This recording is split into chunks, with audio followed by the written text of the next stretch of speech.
Okay, everybody, we are back. We're back from finishing our soup, and now we're going to start our lasagna prep. Well, portions of it, anyways. As you've noticed in your bag of mise en place groceries, you were given some red and green bell peppers, okay? And you should have a little bit of onion left over as well, too. So what I've done is I've just taken and I've diced up the red and the green bell pepper and the onions. And I'm going to use both of these in the calzone and in the lasagna. But I don't like raw vegetables going into either my calzones, my pizzas, or my lasagna. So I like to cook them a little bit first, soften them up. And again, that's just personal preference. And I think, somewhat of a professional opinion on that, just because, I don't know, I think they have better flavor and better texture when they've had the opportunity to cook a little bit. So that's exactly what we're going to do. All right, I'm going to turn these down to where I maintain just a nice sizzle. This is good practice for you guys to saute and learn to saute properly. I encourage you to use good technique. Added a little bit of salt, a little bit of pepper.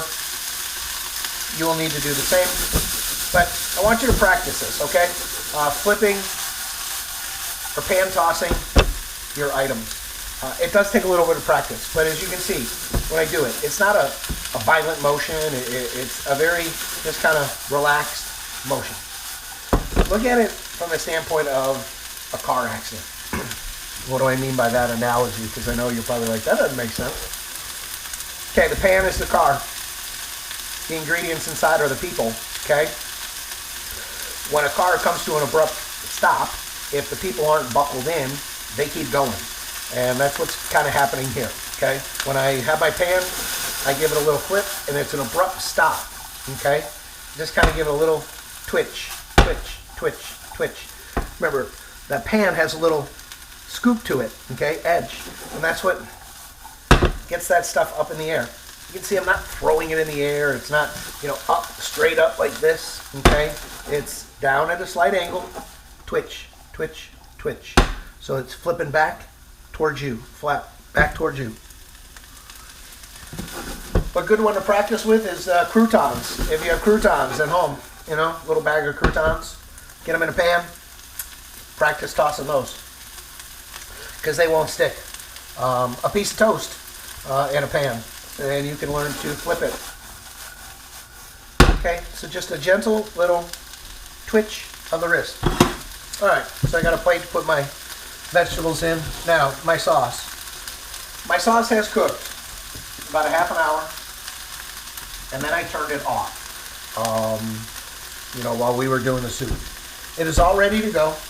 Again, that's what we're going to use for our pizzas, our calzones, and our lasagna. I will also tell you, there's a cheater method, okay? This right here. Paul Newman's organic tomato basil tomato sauce. It works great, everybody.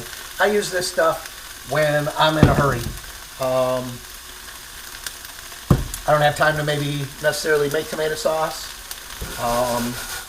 Maybe it's been a long day at work, busy weekend, okay? I just don't feel like making it. I use this, okay? There's no GMOs, so genetically modified organisms. It's organic tomato basil, and 100% of the profits go to charity. And I get it when it's on sale for $2.99 for a jar. It's really good stuff. Or you can make your own, like we've done.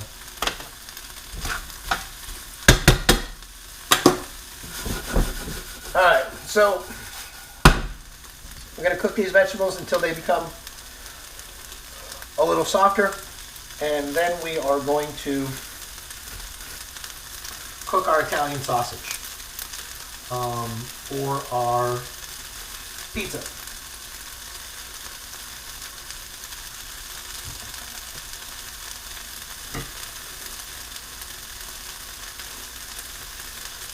have a little bit of ground beef left over, and that can be used for our lasagna.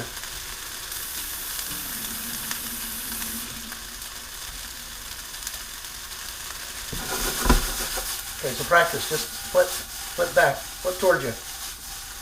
Real gentle.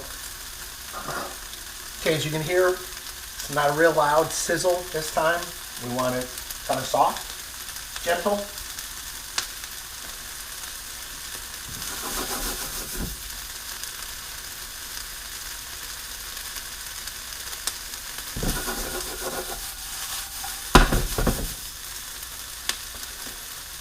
All right, so in the meantime, while that is cooking, I'm going to take my sausage, and like we did last time, I'm going to take it out of the casing. So I split it open, and I'm going to remove the casing from it.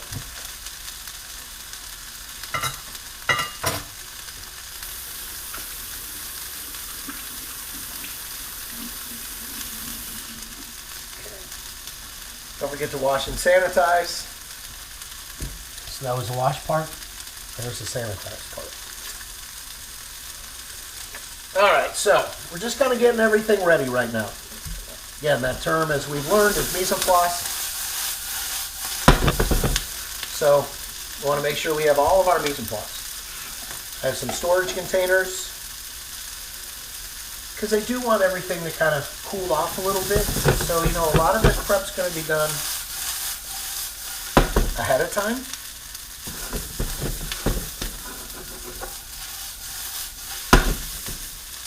So that it has time to cool a little bit.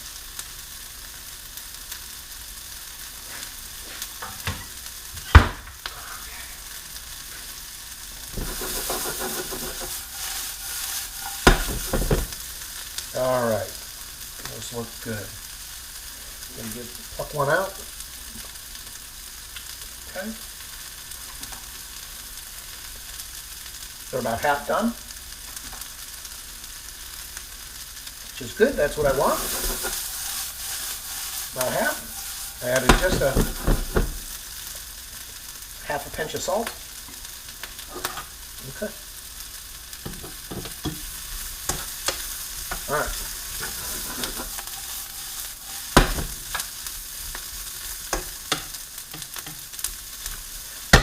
So, lesson here is to practice that hand tossing.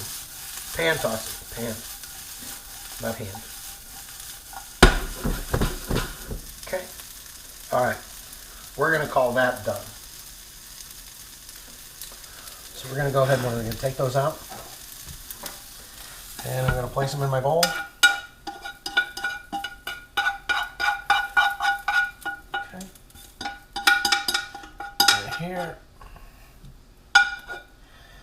And I'm going to put them in the refrigerator after they cool a little bit. I don't want to put them in when they're piping hot because it'll warm up my fridge. But once they cool down, I'm going to put them in my fridge. All right. Next, I'm going to do the Italian sausage. Yes, and I'm going right from the pan that had the vegetables to cooking the sausage. All right, so I'm going to just put that in. And I'm just going to mash it down with a heat-proof rubber spatula.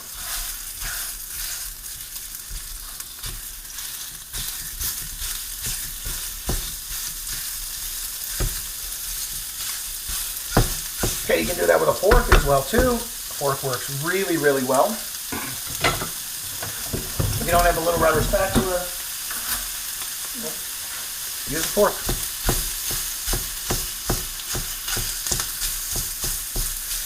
Just like that.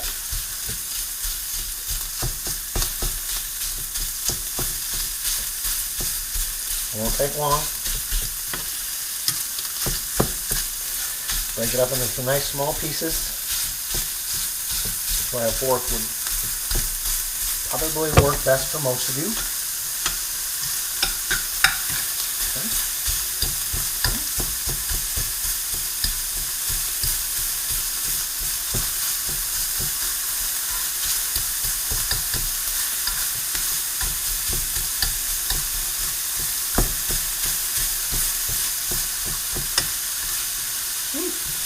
All right.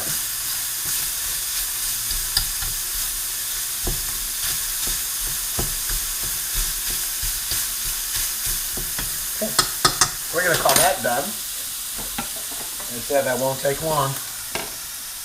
And we're going to put that into our little holding container and allow that to cool.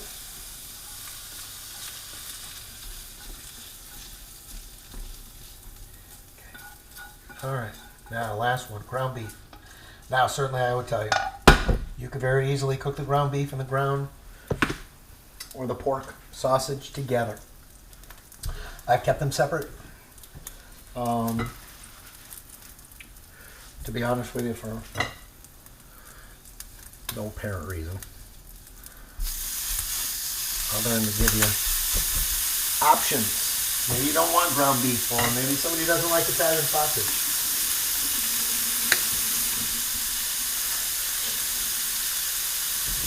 Okay. Same thing.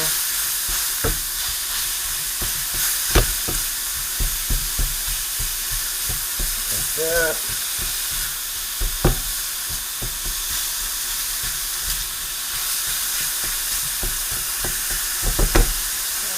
Let that cook for a little bit. In the meantime, clean up.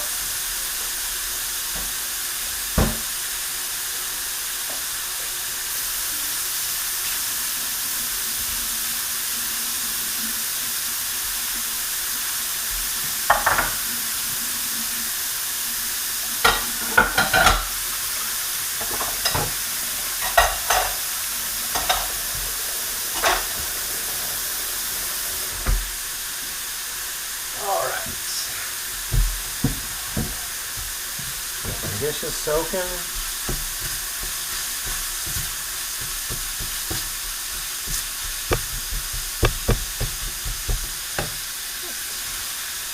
little bit.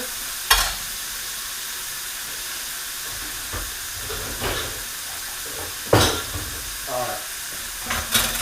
Now the other thing you're going to want to do is save some of your tomato sauce for your pizzas or your calzone. So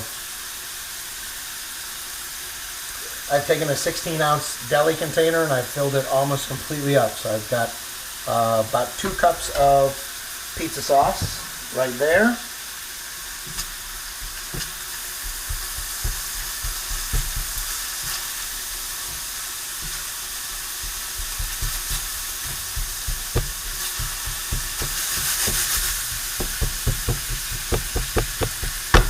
Okay, so a little salt and a little pepper, and if you'd like, optional, just to stay within that Italian theme, give it a little pinch of Italian seasoning.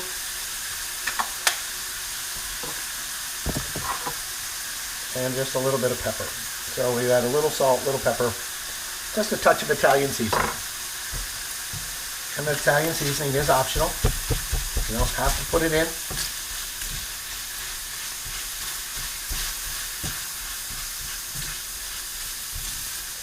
But I think it's going to add nice flavor. Okay.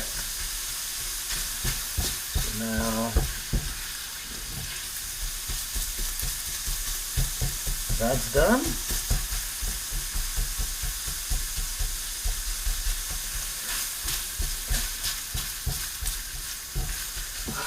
All right, let's turn that off. And let's take a moment to review. So, for our lasagnas, we've got sauteed peppers and onions. We've got some cooked ground beef. We've got some Italian sausage. We've got our tomato sauce. Our 2 loaf pans that we're going to use to make our lasagnas. Excuse me. All of our cheeses. Our mozzarella, our Parmesan, ricotta, all in the refrigerator. Cooked pasta sheets. So just as we've always done, we want to make sure that our mise en place is done first before we move forward and find out, oh, I don't have this or I'm missing that. So now that we have everything, I'm just going to give this a little time to cool, and then we can start to assemble our lasagnas. So I'm going to take a moment to get ourselves cleaned up, and when I come back, we will assemble our lasagna.